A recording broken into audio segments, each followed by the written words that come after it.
Good afternoon, everybody, and welcome to the Fintech Nexus weekly news show. My name is Peter Renton, chairman and co-founder of Fintech Nexus, and joined, as always, by my good friend and colleague, Todd Anderson. How are you doing, Todd? I'm doing good, Peter. How are you? I'm doing great. And our special guest this week, returning for I don't know how many, the umpteenth time, we have Andrew Dix from Crowdfund Insider. How are you doing, Andrew? I'm doing well. Thank you very much, and go Buckeyes.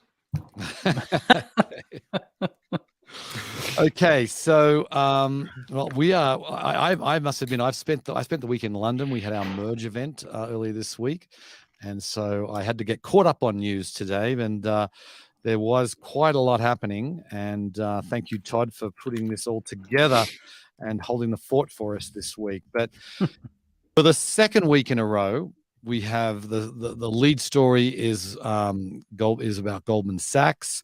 Last week we talked about the Bloomberg piece, which was saying this reorganization is coming, and of course this week Goldman Sachs had their earnings report, and they made it official that this is actually happening. 3 new divisions: investment banking and trading.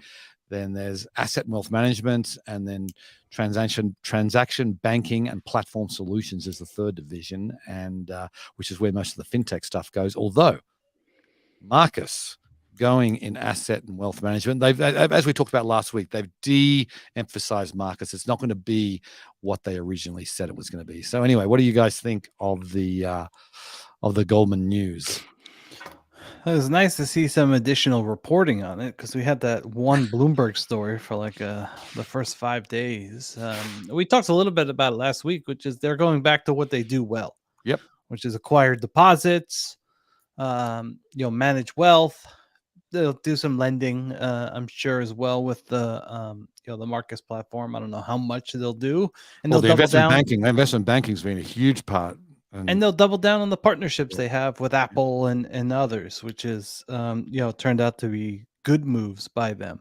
I think overall, I think it's a hit for Goldman. I don't think it's a big hit for like fintech. Like, if we think like 2015, 2016, the Lending Club stuff that happened then, I thought was a big, significant hurdle for fintech to get over. I don't see Goldman getting out of the space being nearly as troublesome for fintech. But it is a bit of a hit for them, seeing that they thought they could be this big fintech powerhouse. Yep. So I actually have a lot of thoughts on this. I do try and follow Goldman because it's a publicly traded company, and therefore you get more information, as you do with all these private fintechs, with the exception of Lending Club. So this call, they tend to be good, and it was informational. And I would say that I think what Goldman is doing it's the right move. I think that they struggle with the economy and the state of the inflation and rising interest rates as is, and investment banking is not doing well. And then they have this consumer banking arm that is losing money, and celebrity analyst Mike Mayo pressed them on this. So kudos on this. Kudos to him that it's losing money, as you would expect. So I think they kind of struggle with that, because performance overall for the bank is not going well, and this is just kind of another ball and chain right now. And you're correct in saying that they're refocusing on other areas, and maybe it's not going to be exactly what they anticipated it to be in the past, but it's still going to be, I think it's a successful venture, and they see it scaling over time. It's just going to take more time. Now, at the same time, bundling all the fintech services, that makes a lot of sense, because that's institutional, that's enterprise, that stuff scales. You could power everybody else, GM, Apple, American Express, Stripe, do whatever you want, because you have this tried and true, consumer banking tech stack, effective, digital credit card platform. You have all these bells and whistles, plus the emerging wealth management side. And I think that could be a powerful play. Again, it's just going to take time. I give David Solomon credit for what he's trying to do, because banks like that tend to not like change, and change like that is really hard. So right now, I give him an A-. Right, yeah, and interesting to note that Stephanie Cohen, who we've had speak at our event before, is now heading this platform business with with the Apple Card and GM, and Green Sky is in that as well. Marcus will not be in that, so the consumer banking is elsewhere. She's going to be focusing on enterprise, and I think that's a business that probably there's barely That's a where limit. the money is. There's barely an upper limit on the potential in that business, I think. I mean, I think they probably saw that, the money wasn't in having Marcus as my number one bank with a checking and savings account. The money is powering other things behind the scenes. And I think they realized that, and the money they were losing on the front end side was not worth it when they could eventually make it up tenfold on the back end. Yep. I absolutely agree. I want to make one other point. You're going to see a bank of Apple. It's going to happen because you go to credit cards. Now you have wealth management. Totally makes sense. They're going to do, digital checking. You're going to have investing. Absolutely. It's going to happen. You'll have access to the billion plus users of the Apple products. It'll all be powered by Goldman Sachs. Yep, indeed. Okay, moving on. I want to talk about Mastercard. They were in the news this week. They are getting into crypto even more. I mean, they've been doing all sorts of crypto things over the last year or two, but what they're doing specifically is partnering with Paxos to bring crypto trading potentially to banks. They say that banks, one of the big things that they object to is the sort of the compliance and security risks that crypto brings. So Mastercard is trying to overcome those objections, and they feel like banks. I personally feel, I don't know what you guys think. I think every bank will offer crypto trading eventually, and Mastercard wants to be part of that and helping make that happen. It's just a faster way to help get there versus going directly to some of the crypto firms who the banks, frankly, don't fully trust yet. And doing it through Mastercard, who's given their stamp to Paxos, obviously, it just enables that to happen a lot quicker. Mm-hmm. Yeah, I mean, I think I agree with you guys. It's a smart move for Mastercard. I would say the big winner in this is Paxos. Yep. I like Paxos. They have started their existence as a compliance-first platform. Right. They did it the smart way. And again, they're powering other platforms. They're powering other people's stable coins. That's where you make the money. And they're doing it in the right way. So kudos to them. Yep. I know I have some. I think Gemini works with Paxos on the stablecoin, if I'm not mistaken, and I have some of those and sitting in my Gemini account. But anyway, moving on, Voyager Crypto. This is Voyager Digital. This was the thing we've talked about on and off over the last several weeks. There was sort of an auction, shall we say, on the assets of Voyager, FTX1. And what was interesting that coming out of this was that FTX is saying that they should, the people that had money in Voyager, the exchange that has gone bankrupt, will get a 72% recovery on their assets. That was more than I expected when I saw that. This has been approved by a bankruptcy judge.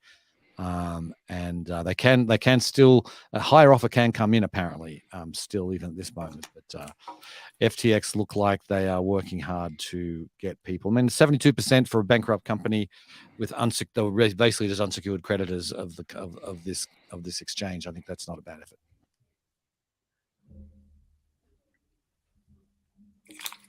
I'll let you go on that one, Andrew.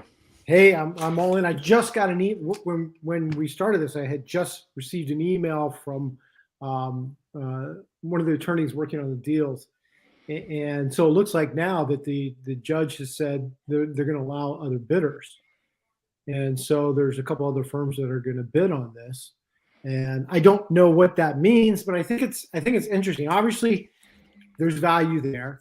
And that's good for Voyager, and that's good for people who had money parked there. But I guess Cross Tower is one of the firms that's taking a hard look at it. Right. Yeah. So this story is going to continue on. So hopefully someone will come in and make an even bigger offer. That would be great. Now, I don't think we'll see the similar thing from Celsius, though. That's still in process and will be for quite some time. Yeah. No. Yeah.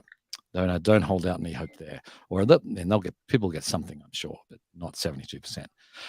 Another interesting story. This was in the Financial Brand this week, talking about Chase. That Chase is trying to get into digital payments.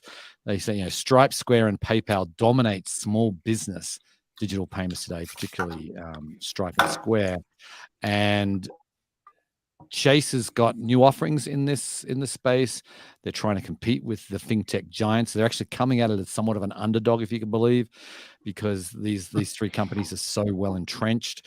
They've made some acquisitions, and who knows? But I feel like if you're a Chase banking customer, maybe this is appealing. But I don't know if they're going to get many new customers out of this. What do you guys think? If there was one firm who could potentially do it, it's probably Chase with their reach and balance sheet. And they've been kind of plotting this path for quite some time. And they've been on a fintech acquisition tour for probably the last 3 years, building up different pieces to compete here. So, yeah, I agree, Peter. It's probably not going to, overwhelm what's already there in the market. But, I think they'll have some success with it. Mm-hmm. Yeah, well, 5 years ago, I would have said, great move, guys. Today, I would say, who's been asleep at the wheel? Give me a break. Payments has been one of the hottest, sectors of fintech for the past, I don't know how many years. I'd call this late to the game. Right. But they've obviously got a pretty large installed base of existing customers. The trouble is, most people have, if you want to have Stripe or Square, you've already signed up. You've already got it in place. We use Stripe here at our company, and it's easy to use. I don't know. I feel like a lot of these Chase customers already have a payment solution, my guess. But they can. Who knows? They are going to say they're going to try and bring in payments, analytics, and banking all within one platform. Maybe that'll be somewhat compelling, but I wouldn't underestimate them and dismiss it. I think they have a hard climb, and I agree with Andrew that they're late to the game. But Chase doesn't make rash moves. So yeah, they're very, very well run bank. That is true. Okay, moving on, talking about Plaid, and Plaid is someone obviously extremely well known company in the fintech space. One of the leaders. Every bank pretty much uses Plaid now to connect. When people are connecting a bank account to another bank account or a fintech platform, Plaid is almost always the connecting plumbing for that.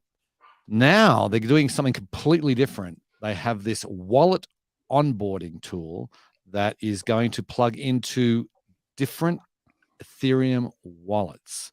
Now, I don't know exactly how this works yet. Haven't tested it out, but they're sort of putting, this is like their first foray into the crypto space for Plaid, and with the idea of bringing identity to Web3. And I think that is, to me, the killer app that we can have here. That we really have identity is going to get solved in the Web3 space. I'm convinced of it in the next year or two, and Plaid's putting their flag in the ground, it looks like. Seems like a natural evolution for them, and I don't think Plaid gets enough credit. Even relating it back to the Goldman story. A lot of what fintech eventually has been built on, it kind of started with Plaid and those connecting tissue pieces. Mm-hmm. And then everything that's kind of spun out of from there. And getting into crypto only makes sense. They're clearly hearing from those that they work with that this is a need, especially the identity piece. And if they can marry those two things together, then I think it could potentially be a home run, because that's the other key to full scale adoption with banks and others is digital identity and doing everything in a compliant way. Mm-hmm. Yeah, I think Plaid's one of those companies that's one of the sexiest fintechs out there that nobody knows about, because once again it's running things in the background, and it's an open banking OG, right? Right. And this this makes sense. It's it's demand meets supply, and it's Plaid, and Plaid's already connecting everything else. Why not? Right, and I think Plaid is starting to get a brand name out there in the general population, because anytime you're connecting anything these days, it feels like I see the Plaid logo when I'm logging into my bank account, and I feel like they are getting some better consumer recognition. What they really need is a Super Bowl ad to really get them out there, I think. But, don't know if that's going to happen. Yeah, that'll do it. Yeah. Right. Okay. Moving on, we're going to talk about Newbank. This is Brazil's largest bank, really the largest digital bank in the world outside of China, and they have 70 million customers, which is super impressive. Brazil, Colombia, and Mexico. They got into crypto about a year ago now, or maybe it was early this year, I think, and they've had crypto trading on their platform. And they already have millions of customers doing that. But the news this week was they are launching their own coin, New Coin. That's NU coin, and for the Newbank. And it's going to be interesting, because this is where I feel like the whole kind of the token space. I think there's a big opportunity here it's going to really help drive engagement and loyalty is what they want so there'll be all sorts of rewards and things, and there's going to be paid out in new coins, which you can use for God knows what, but it'll be inside the Newbank ecosystem. And I think this is a super interesting use case, and I'm looking forward to seeing it roll out. I think you're going to see a lot of others start doing similar things. Even here in the US, PayPal, Square, I mean, all of these companies have like similar, somewhat closed ecosystems, or they want them to be. They want you to stay in those ecosystems, and this just incentivizes that to take the case. And for Newbank, it's even more apparent because of how dominant they are in the market. And this only, building loyalty further only entrenches those customers. Mm-hmm. Yeah, I think that the devil's in the details on this, because calling it a coin or a token, is it just like my air miles with American? Is that what they're doing? We really don't know yet what they're going to do with New Coin. They just said they want to reward their customers, which is awesome. Do we really need to call it a digital asset? I don't know. I don't care. Smart move. It'll be interesting to see how it evolves. Well, it supposedly is a true digital asset. It says it's being built on Polygon, which is a layer 2 Ethereum protocol. So, do you need to? Can you just? I mean, obviously you can just do like the airlines have long had this for decades now, and they don't really have a crypto coin that is. It's just another form of currency. Really. This makes me think they have other plans in place if they're. They're setting the stage for something else. Like they could do it the traditional way, but they're not. And so if they're not, then what does that mean for other things coming? Yeah, I mean, maybe they'll launch a token. It'll be tradable, and it'll be maybe there could be something hooked in with with buying other tokens with rewards that you get from there. Anyway, we're just speculating, but we will be following. That's the fun of it. Yeah, we'll be following the story with interest. Moving on to the SBA. This was big news. I was really pleased to see this news this week. The SBA is looking to end the 40-year moratorium on the number of non-bank SBA lenders, non-bank and non-credit. Hallelujah. Yeah. So this is something that I know the folks at Funding Circle have been talking about for many, many years. And there's only 14 non-bank SBA lenders, and this is for their 7A program. That's the main program at the SBA. There are other types of loans you can get, but they have filed a notice of proposed rulemaking, and they're going to with the intention to allow fintechs in on the game. The main reason being is they want to do smaller dollar loans, and they realize that the banks aren't really interested in that. And if they want to get to underserved businesses, fintechs have proven they are good at doing that. Yep, it's welcomed news for sure, and long overdue, especially with a program like the SBA. They should be encouraging those that are often overlooked by banks, and fintechs are the perfect antidote to serve those communities and those businesses. Mm-hmm. Yeah, I'm just going to echo what you said, Todd. Makes a lot of sense. Long time in coming. Yep. Well, just to give a sense of the scale, $25.7 billion loaned in the 7A program last year to 48,000 small businesses. So it's, they can. And this is obviously, it's a guarantee. These are loans that are 85% guaranteed by the government. So I'm hoping that they can expand that, and we can have plenty of fintechs in this program in the near future. Anyway, I'm going to hand the next story over to you, Andrew, because this is one you wrote about just today about the SEC and a report from the Office of the Inspector General. Tell us what happened there. Yeah, I don't know if you guys had a chance to read the report. It's 32 pages long, but I thought it was quite of a chastisement of the current leadership of the SEC. Now, for a long time, I've heard a lot of negative comments in regards to the leadership of the current chair, Gary Gensler, coming from different sectors, albeit typically it's from people on the innovation side, and so they're struggling with pursuing their goals, whether it's digital assets or other financial services. So when I saw this, I think it was quite telling, because you have division heads who obviously were throwing Gensler under the bus. They were saying, this is too much, we can't handle this, and at the same time, we're losing our people here. And I thought, well, okay, that's kind of painful. They have more than doubled the rulemaking process in the past cycle versus the previous cycle. It's kind of overwhelming the commission. At the same time, they're having trouble keeping people. Senior people, they've lost like 20% the past year.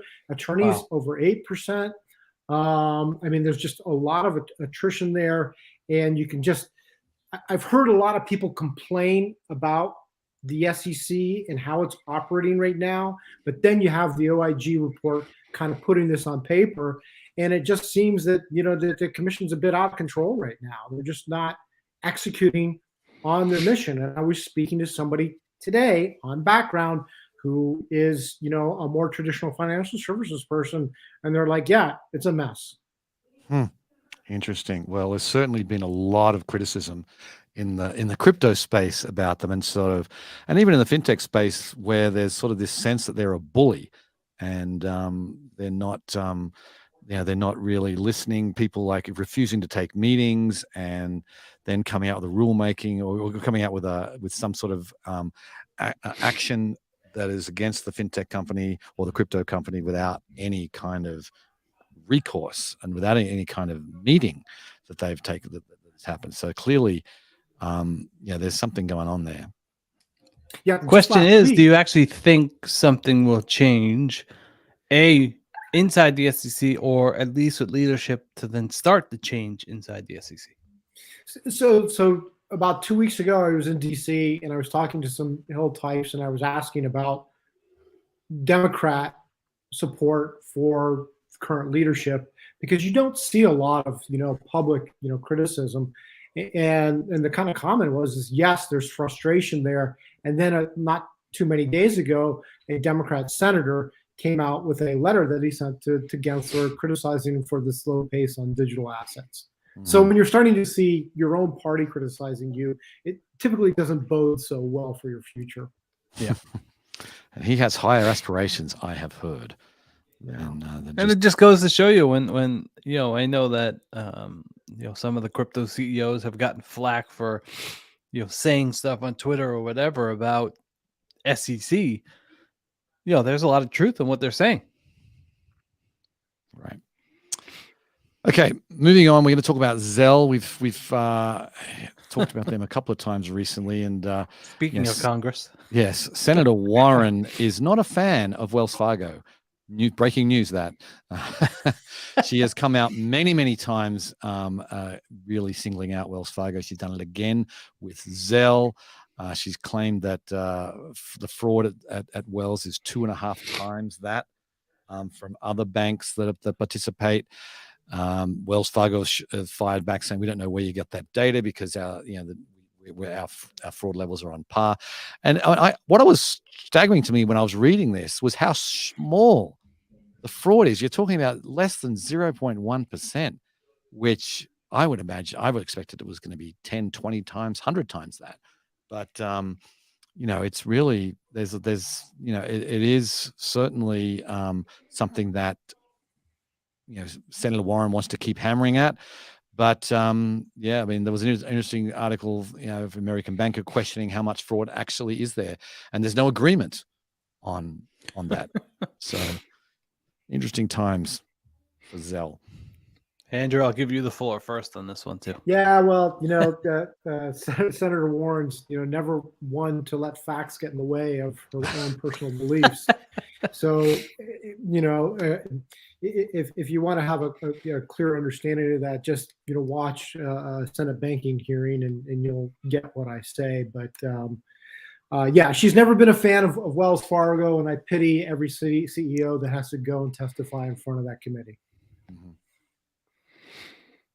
Yeah, I mean, this is the frustrating part about Congress, and there's no basis.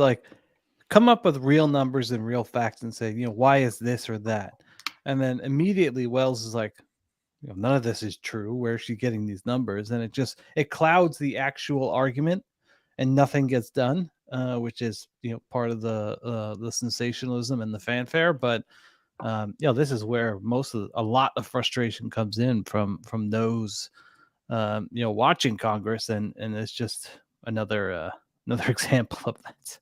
Yeah, and it's clear. I mean, obviously, Wells Fargo did some bad stuff, of course, many years ago, and it seems like Elizabeth Warren is determined that they cannot and will not change their ways. So I don't know the truth, but as you say, there's what you need is empirical data that is kind of undisputed, and then we can talk about it. Yeah, I think this falls under the example of if you say it loud enough and with conviction, it must be true. And right. Unfortunately, that's how Congress operates too frequently. Yes, that's how all the politics operates, it feels like today. But anyway, we're not going to get into that, although we are going to end with we're going over to the UK just for a minute, because as I said, we had our merge event there this week, and obviously we just woke up this morning to find out that the Prime Minister had resigned. I told my I predicted she might last till the weekend, but clearly she wasn't going to last any further than that. The iceberg lettuce won the competition. Have you guys heard about that? The iceberg lettuce that was being streamed by one of the tabloids in the UK. There was a bet that iceberg lettuce has a shelf life of 10 days, and they started this. I think it was like October 14th. So the iceberg lettuce won. But what I wanted just to end on was just we had a member of Parliament speak at our event. Matt Hancock, he's the former Minister for Digital, Minister for Health. He is now what they call a backbencher. He had a couple of COVID scandals that didn't do him any good. So, but he is in the UK government's most, or in Parliament anyway, the most knowledgeable and the most passionate person about crypto. And I tell you, his 30-minute interview was a revelation to me. He talked about all sorts of different things that he is convinced that the UK can become the world leader here in crypto, and thinks that we have there's all kinds of different ways that crypto. He waxed lyrical about all the different ways that crypto is going to affect your daily life in a decade's time. It was a really fascinating discussion. At least there's a handful of people in the that serve us that have a sense for the potential of some of these technologies. Not many. Yeah. And it's just good to have a member of Parliament that one is knowledgeable and two is passionate about it. And he doesn't have a ministerial portfolio right now, though who knows, there's going to be a new prime minister, anything can happen. This will be the third prime minister in in just 6 weeks or 7 weeks, whenever it is. So anyway, we are out of time. I wanted to say thank you very much to Andrew. Thank you to Thanks, Todd. Andrew. Yep. Thanks to Todd as always. And just a quick plug, if I may, Fintech Nexus LATAM is coming up December 13th and 14th in Miami. It's going to be a fantastic event. All of the big names in Latin American fintech will be there, and it's happening in beautiful Miami. When it starts to get cold, you can go down to the beach and be warm in Miami. So there you go. FintechNexus.com to find out more. Okay, have a great evening and weekend. Thanks everybody for listening. We'll catch you same time next week. See ya. Yeah, thank you, everybody.